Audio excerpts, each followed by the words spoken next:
cat is just a direct snap to a running back. Going to and ESPN you now. It and you run power or outside zone or inside zone, and I think that's a big misconception, because I think when you have the ability to have 11 people touch the ball on, or not 11 people, but you have 5, 6 people that have the opportunity to touch the ball on every single play, then I think it can be confusing. I think it can make defenses play slow, and I think when you have a great offensive coordinator like Coach Brano that can put together packages and plays and not necessarily have tendencies, then I think it can be effective. Tim, the Jets have been accused of or criticized for making this trade for non-football reasons. Even Joe Namath went on the radio and called it a publicity stunt. I'm wondering, do you take offense to that, or do you find it insulting as it relates to your abilities as a football player? I really don't take offense to that, and I don't think it's true, because I think the Jets get a lot of support as it is, and they have a lot of great fans, and so I don't think it has much to do with that. I think it has more to do with just some coaches believing in me and hopefully thinking that I'm an okay football player, and I'm just excited that I have the opportunity to be a Jet, and hopefully I can add something to this great franchise and organization. Hey, so much has been said about you and your faith and all the attention that you're receiving. In fact, some have been saying that the reason why you receive so much attention like today is because of your faith. If that in fact is the case, how do you feel about that? Are you okay with that? Well, obviously I'm someone that's very outspoken about my faith, and I've never been ashamed of it, and I always, anytime I get the opportunity, I always thank my Lord and Savior Jesus Christ, because that is the most important thing to me. But I don't think all the attention is just because of my faith. I think sometimes it adds a little bit to it. I'm pretty sure I'm not the first athlete that has gotten on a knee and prayed, but somehow it's known as Tebowing, and I'm not sure why. And I think it's just, I don't know, probably has to do a little bit with the hype, but I think it's not all a bad thing. If people are still somehow talking about prayer or talking about my faith, then I think that's pretty cool. Hey, Tim, in talking with Mark Sanchez, what were some of the advice he gave you about dealing with New York, playing in New York, so on and so forth? He did say, get ready for y'all. No, he just said, it was just fun. We got a great relationship, and he just said, we're going to have a lot of fun together. It'll be fun working together. And just you spend so much time watching film in the QB room that I think it's so important to have people in there that you like, that you can get along with, that you can joke around with, that you can make fun of and have a great time. And so I think just as far as that goes, we'll have a great relationship. And then also you'll have McElroy in there as well, Alabama guy, so that'll be tough. But it should be okay. Tim, you're known for your charity work. You have your own foundation. You just came this weekend from an event in Alabama. Are you planning to establish a foundation or a group here in New Jersey? In Denver you did it, and you have a couple of other organizations outside the country, but are you looking to do it here in New Jersey? Where have you thought about it? What do the team think about that? Well, absolutely. I'm looking forward to doing things here in New Jersey and in New York, and figuring out a way to just try to make a difference and try to help. And my foundation is something that is extremely important to me, and something that I'm very proud of. And I'm so proud of the 650 orphans that we support, or the 18 Timmy's playrooms that we're building, or the hospital in the Philippines that we're building, because ultimately I know that that's more important than anything I do on a football field, is the ability to brighten a kid's day, or the ability to make someone smile, or the ability, because we're put on a pedestal as a football player, which makes us no more important or no more special than anybody else. But you have an opportunity, and I believe more than that, it's a responsibility to be a good role model, to set a good example, and to make a difference in kids' lives, especially the kids that are looking up to you because you play football. And I can still remember when I was 8 years old, and Danny Werfel came to my church as a Florida Gators quarterback, and I waited.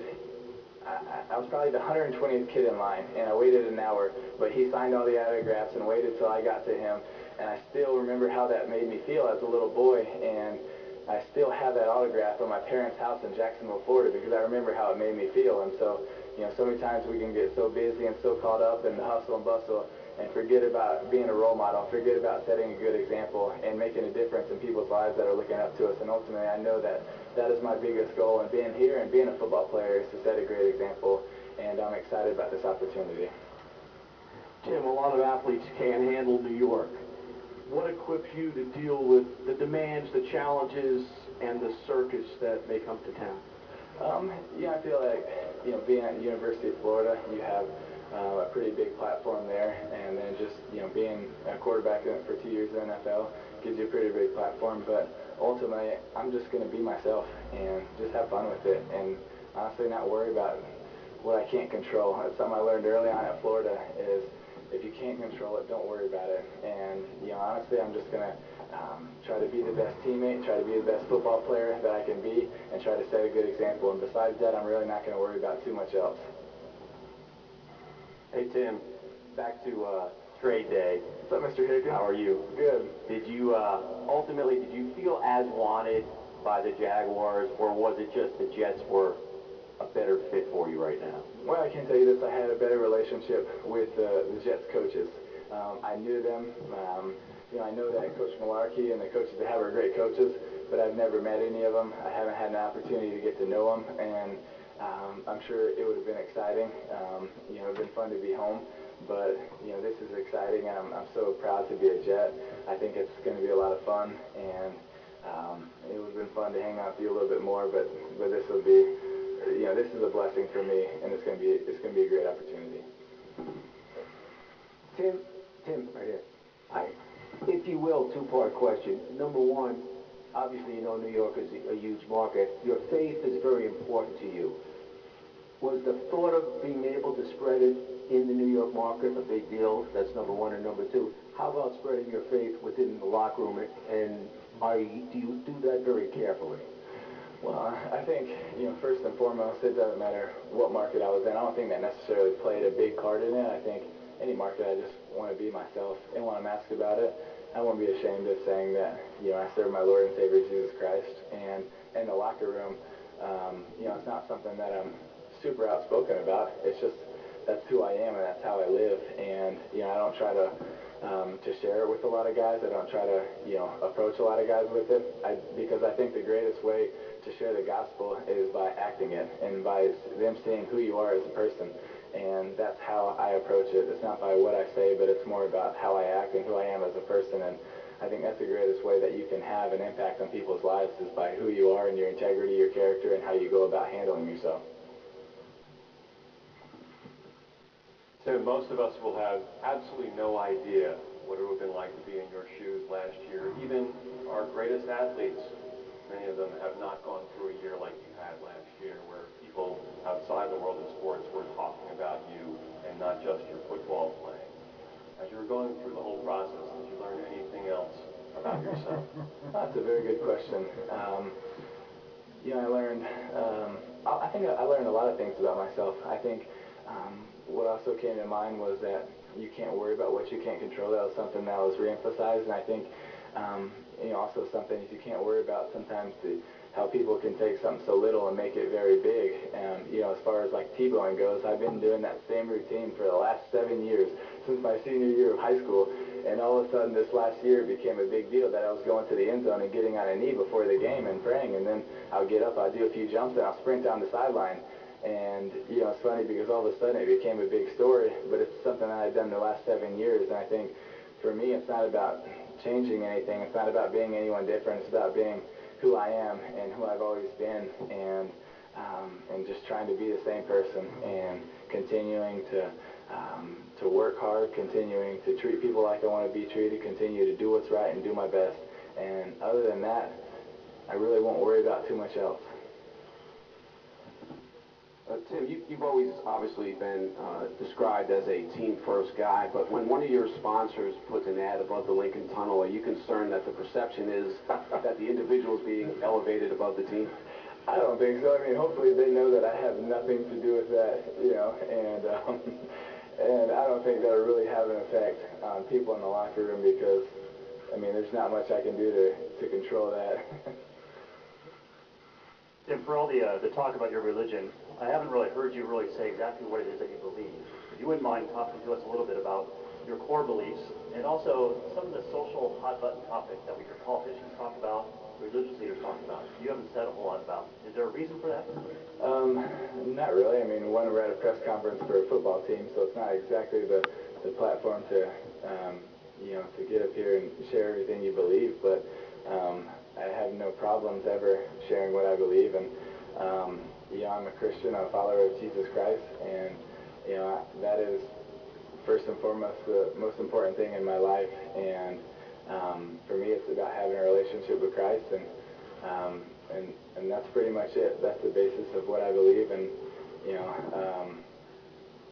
and it's exciting for me to get opportunities to share that, but at the same time, this is the press conference for the New York Jets football team, and so I feel like it's an opportunity to answer questions about my opportunity to be here as a Jet, and I'm excited about that, and anytime I get an opportunity, I'm always going to talk about Jesus Christ and what he's done in my life, but this is also here to talk about the Jets, so. We have time for a couple more, so if you're passionate, they can get in, but we'll take you next. Hey, Tim. Hey, Tim. Oh, here. Hey, there's a lot of personalities in the Jets locker room, a lot of veterans. You are a young guy, and you haven't had a lot of success last year in the NFL, but not a career's worth of success. Do you feel like you have pressure to win over the locker room, so to speak, and show guys who you are and what you can do? Well, I don't think I'm necessarily trying to win over the locker room. I'm just trying to, every day in my actions, just try to earn a little bit of respect from the guys in that locker room by showing up and working hard and trying to be a great teammate and trying to improve on my skills, trying to make the Jets a little bit better because I'm on this team. And whether that's by on the field or being a great teammate or encouraging other guys, I just want to make this team a little bit better because I'm here and earn their respect a little bit at a time by how I work and who I am as a person. Tim, what conversations have you had with your marketing partners coming to New York or your people as far as Jockey and Ian mentioned the Lincoln Tunnel, FRS, those guys? I mean, I assume being closer to Madison Avenue makes them a little bit more psyched. I guess, honestly, I really haven't talked to anyone about that. It's been a little bit of a whirlwind, and for the most part, I was traded, I wasn't traded, I was back at Jet, and then I was on a plane here, and then my whole time here has just been meeting with the coaches, getting to know them, and so that's pretty much getting all the physicals, getting the paperwork, all that stuff done, and that's pretty much what I've been doing. So I haven't had too much time to talk to any of them, but I guess they are pretty excited. So. Tim, you beat the Jets last year as a member of the Broncos. How good do you think this Jets team can be this year? And now that you're here, how far do you think the team can go? Well, I think I'm blessed to be on a very good football team. A great defense, a great offensive line, great skilled athletes, and it was a great game when we played each other last year. And I'm excited to be on a football team that's a tough football team, that's a physical football team, and a football team that has won a lot of games over the last few years. And hopefully by me being here, we can be a little bit better, and I can add something to this team, and that is my hope and prayer. And I'm excited to be on this football team, and excited to have the support that we have, and it truly is a blessing to be on this team, and to be on a team that has won so many football games. And is when you watch the New York Jets play, you see a team that is physical, that wants to win, and that's exciting. It's always a lot of fun to be on the tough team and the physical team, and I believe that's what you have when you're on the New York Jets. Tim, you in no small part saved the Broncos season from what looked like a 3-4 win football season, got them to the second round of the playoffs. After your trade, I don't know if you heard, Pat Robertson said you were treated shabbily by the Broncos, suggested that if Peyton Manning got hurt, it would serve them right. And that opinion is shared by thousands of Tebow fans and Bronco fans. Do you understand the frustration and the anger people have with how you were seemingly cast off after saving that season and allowing them to acquire Peyton Manning? Well, it was a special season last year that I was able to be part of just a little bit of, and with some great teammates, some great coaches, and we'll have a lot of great memories for a long time from last season of some of the comebacks and some of the wins, and beating the Pittsburgh Steelers in the playoffs, and those will always be part of my football career and special memories. But they went in a way that they thought was best for the organization, and I'll never blame them for that. I'm excited about being a Jet and excited about the support that I have here, and I wish the Broncos nothing but the best. They got one of the best quarterbacks to ever play this game in Peyton Manning, and he's always been extremely classy and very supportive of me, and I wish him nothing but the best. And there's no ill will towards the Broncos or the coaching staff or Peyton Manning or anybody. I wish them nothing but the best. And it'd be a lot of fun when we get to play each other. But I wish them nothing but the best. And I know they're going to have a great team, and they're going to win a lot of games this next season. And I'll always have a lot of friends on that team, and I'm always going to root for those guys because we went through a lot together. And it'll be exciting to watch and see how they do. But I'm worried about being a Jet. I'm excited about being a Jet, and this is where I want to be. Tim, a lot of Giants fans have been having some fun with this, saying it's another example of the Jets being very good at winning the off-season publicity bowl, not so good at Super Bowls. Wonder if you have a message for those less than kind Giants fans.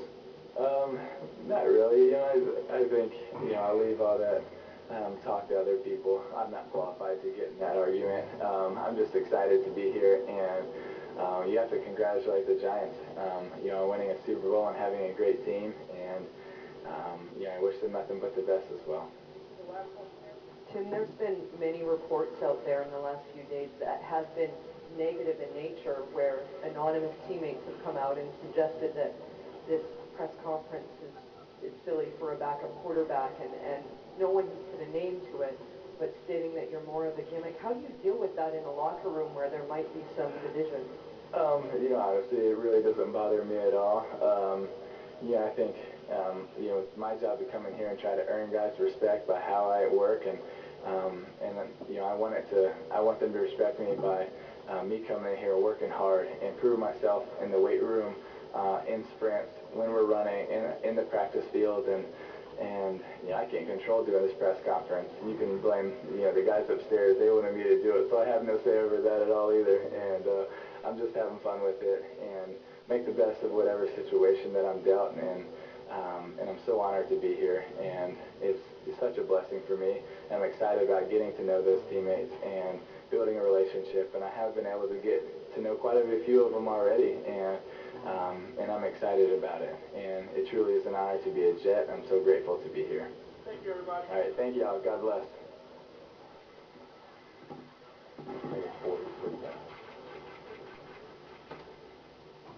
So there it is, about 35 minutes long. The news conference ended up being with Tim Tebow, who is excited to be a Jet. Mark Schler, what was your count for how many times he said excited? Whose count? Well over 40, apparently. and I want to focus on one of the last comments he made. I want to prove myself in the weight room when I run sprints, and you guys both had the same reaction, because before the news conference, you said you have to prove yourself on the field. So for what you heard, that comment and the news conference in totality, what's your response? Well, I mean, at the end of the day, it's all about, your performance on